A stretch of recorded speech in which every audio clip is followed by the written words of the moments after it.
Nah, teknik seperti itulah yang digunakan oleh para playboy. Makanya PDKT mereka tuh PDKT cepat, satset gitu, cuman butuh 2 sampai 3 hari. Karena sebelum PDKT ya, dia udah tahu maka wanita akan mudah nyaman dengan cepat ketika ngobrol dengan pria tersebut.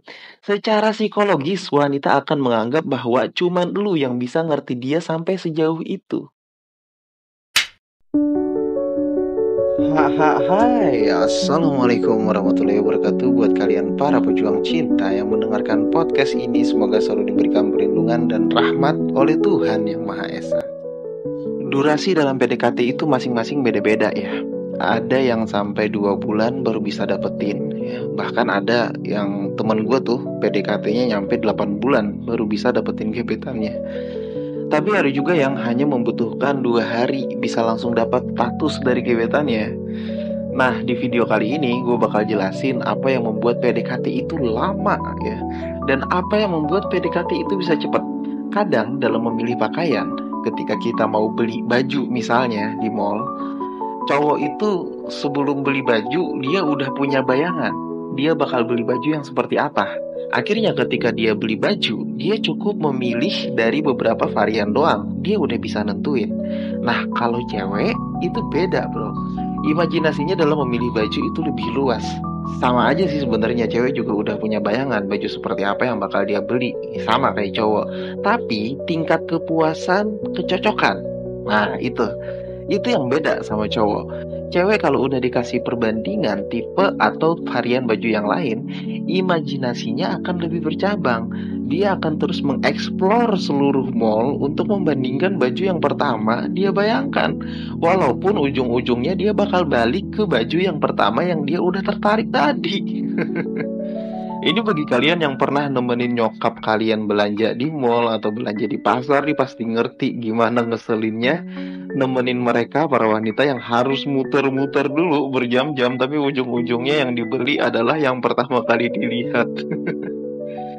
Nah, berdasarkan dari silogisme itu, kita akan masuk ke teknik yang digunakan para playboy untuk PDKT cepat, yang tanpa membutuhkan waktu selama berbulan-bulan. Dan gue juga bakal jelasin kok kenapa ada PDKT yang bisa lama. Bagi yang penasaran, so mari kita mulai.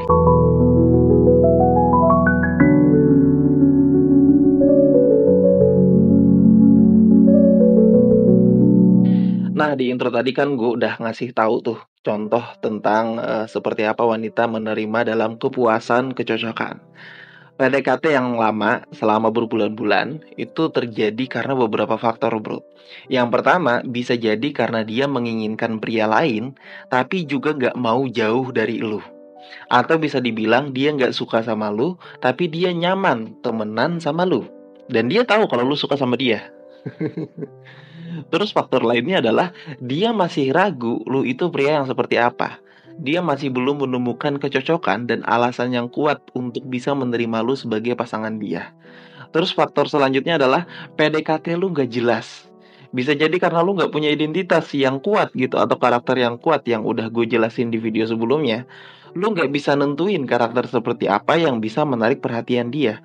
Lu hanya bermodalkan tindakan-tindakan full service, kebaikan-kebaikan gitu yang dilakukan untuk membuat dia bahagia. Dan itu sukses ya. Iya, service yang lo lakukan itu emang bener bikin dia bahagia gitu. Tapi untuk mendapatkan statusnya, untuk bisa menjadi pasangan dia, butuh yang namanya kecocokan juga, bro. Seperti halnya ketika wanita memutuskan untuk membeli baju, dia udah ada bayangan kan, baju seperti apa yang pengen dia beli. Kalau misalkan dia pengen beli baju warna biru misalnya, tapi yang lo tawarkan adalah baju warna merah. Walaupun bahan bajunya sama, harganya sama, mereknya juga merek yang bagus, yang sama gitu, tapi warna bajunya nggak sesuai dari apa yang dia bayangkan sebelumnya tentang tujuan dia membeli baju, wanita bakal tetap memperhatikan baju merah yang lu tawarkan. Iya, dia bakal tetap coba di kamar ganti, iya. Tapi dia akan tetap ke tujuan awal dia, yaitu membeli baju warna biru. Proses jual beli itu akan lebih cepat sebenarnya kalau misalkan lu menawarkan baju yang biru dengan bahan yang sesuai apa yang dia mau, merek bagus yang seperti apa yang dia mau gitu. Dan jangan terlalu menawarkan banyak hal selain warna biru, maka si wanita akan lebih cepat untuk mendapatkan kepuasan kecocokan. Oke? Paham ya? Nah, teknik seperti itulah yang digunakan oleh para playboy. Makanya PDKT mereka tuh PDKT cepat, satset gitu. Cuman butuh 2 sampai 3 hari. Karena sebelum PDKT ya, dia udah tahu apa yang diinginkan dan dibutuhkan oleh gebetannya. Tapi pria yang seperti apa yang diinginkan oleh wanitanya? Hal pertama yang akan mereka lakukan adalah mencari informasi sebanyak-banyaknya tentang si target atau gebetan yang mau dia jadikan pasangan. Wanita ketika udah ketemu dengan pria yang merepresentasikan tentang dirinya sendiri ya, maksud gue diri si wanita itu sendiri ya, maka wanita akan mudah nyaman dengan cepat ketika ngobrol dengan pria tersebut. Secara psikologis, wanita akan menganggap bahwa cuman lu yang bisa ngerti dia sampai sejauh itu. Dia ngerasa ngobrolnya sama lu tuh cocok banget gitu ya, wajar lah karena lu udah menggali semua informasi penting dari wanita tersebut. Ini sebenarnya teknik lama loh yang dilakukan. Tapi yang gue lihat sekarang, PDKT pria zaman sekarang itu cuman ngandelin materi, full service, kebaikan-kebaikan, memperlihatkan seolah-olah ketulusan gitu-gitu yang kebanyakannya. Padahal ada faktor lain yang lebih penting, yaitu soal kecocokan. Lu mau beli 10 charger untuk handphone lu juga nggak bakal masuk kalau misalkan charger yang lu beli itu bukan charger yang cocok lubangnya gitu kan. Lu minimal banget harus tahu tipe charger yang sesuai dengan handphone lu. Nah, analogi simpelnya tuh kayak gitu. Ambil informasi sebanyak-banyaknya dari gebetan yang lu suka, jadikan itu sebagai modal atau bahkan ngobrol sama dia. Kalau misalkan cewek lu itu misalnya, suka Doraemon atau gini deh, suka sama kucing gitu. Ketika ngobrol sama dia, mulai deh tuh kalian ngomongin tentang kucing. Dan kalian bisa bilang bahwa, "Aku juga suka loh memelihara kucing karena kucing itu gini gini gini," misalnya. Usahakan informasi yang lu punya tentang kucing itu lebih banyak dari informasi yang dia tahu tentang kucing. Misalnya gini, lu bilang, "Kucing itu kan makhluk yang independensinya tinggi. Mereka punya kehendak sendiri dan para kucing itu tidak memposisikan diri mereka sebagai piaraan, tapi sebagai partner, bahkan sebagai majikan loh. Inilah yang membuat sebagian peneliti berpendapat bahwa kucing itu lebih pintar daripada anjing dalam hal independensinya, karena dia nggak bisa diperintah, tapi dia punya kehendak sendiri, dan bahkan dia bisa memanipulasi manusia untuk mewajarkan semua apa yang dia lakukan." Nah, kalau lu ngomong kayak gitu tuh ke cewek yang memang sukanya sama kucing, pecinta kucing banget gitu, ya mereka bakal meleleh pastinya, bakal bakal ngerasa cocok banget gitu, ya ngobrol sama lu. Dan dia bakal ketagihan ngobrol sama lu. Masalah nanti akan tumbuh benih-benih cinta itu nyusul bro, secara cepat. Susah nggak sih dapat info tentang kucing? Ya zaman sekarang kita tinggal cari di Google, searching, selesai gitu. Tadi barusan yang gue lakuin, gue sedang mempraktekkan bagaimana menjadi seorang playboy, ya. Apalagi lu sampai masuk ke informasi makanan favorit dia, film favorit dia, hobi yang dia lakukan, karakter dan sifat yang informasi itu bisa kalian dapatkan dari teman-teman ceweknya misalnya. Gue tahu ini cara klasik dan terlalu klise. Tapi faktanya sampai sekarang teknik ini masih tetap efektif untuk membuat wanita tertarik dan mau jadi pasangan kita. Kan gue udah ngasih tahu tuh di video gue yang beberapa bulan lalu bahwa wanita itu mencintai dirinya sendiri melebihi dari apapun. Wanita itu makhluk yang mencintai dirinya sendiri. Makanya mereka suka ngaca, suka kagum dengan dirinya sendiri, suka merawat tubuh. Yang dia pikirkan setiap hari, gimana caranya terlihat lebih cantik dari yang sebelumnya. Bahkan untuk beli skincare yang mahal, itu sekarang udah menjadi cita-cita loh bagi wanita ya. Semua itu dia lakukan karena apa? Karena mereka mencintai dirinya sendiri. Nah, dalam kondisi seperti itu, kalian datang dengan segudang informasi tentang diri dia. Dan lu pinter beretorika, misalnya di situ dengan modal informasi tadi. Apa nggak meleleh akhirnya si cewek itu?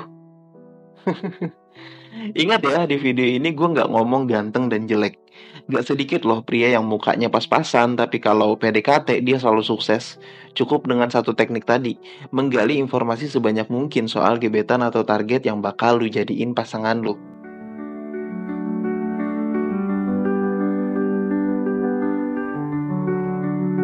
Jadi seperti itulah ya teknik PDKT satset gitu yang banyak dilakukan oleh para playboy. Gue berterima kasih buat kalian yang ngedengerin podcast gue sampai di menit sekarang. Karena gue bakal ngasih kesimpulan penting banget soal PDKT cepat ala playboy ini dengan bilang bahwa PDKT satset ini biasanya juga berakhir dengan hubungan yang nggak terlalu lama. Biasanya gitu. Karena kalian secara sukarela merubah kepribadian kalian menjadi orang lain hanya untuk membuat gebetan kalian tertarik dan suka sama kalian. Yang kedua, bisa jadi kalian sebenarnya belum tentu cocok sama gebetan tersebut. Karena dari cara kalian merubah pribadi diri kalian sendiri itu aja, itu udah menandakan kalau kalian gak cocok sama gebetan kalian. Kalau kalian cocok kan kalian gak bakal merubah kepribadian kalian sendiri. Tapi yang namanya nafsu, karena dia cantik, karena dia lucu, karena dia imut, akhirnya kalian memaksakan itu. Jadi teknik yang gue berikan di video kali ini, gue pribadi nih sebagai narator Satria Cinta menyarankan untuk tidak terlalu fokus dengan teknik ini. Karena walau bagaimanapun, pria berkualitas akan selalu disandingkan dan dipertemukan dengan wanita yang berkualitas juga. Minimal pria berkualitas akan merasa cocok dengan wanita yang dia anggap berkualitas juga. Terus kenapa gue nyampein informasi ini? Biar kalian lebih paham tentang seperti apa wanita itu. Maka kebanyakan dari pria berkualitas nggak bakal melakukan teknik yang mereka anggap murahan seperti ini. Mereka nggak bakal mau merubah diri mereka menjadi orang lain hanya karena diperbudak oleh hawa nafsunya sendiri. Jadi bagi kalian yang setia dengerin podcast gue sampai di menit sekarang, terima kasih banyak. Dan mudah-mudahan kalian bisa mendapatkan esensi yang sempurna dari video ini. Semangat para pejuang cinta, tidak ada unsur provokasi atau merendahkan gender tertentu. Semua narasi dan statement dalam video ini bersifat substansial dan kondisional. Semoga bermanfaat dan jangan lupa bahagia.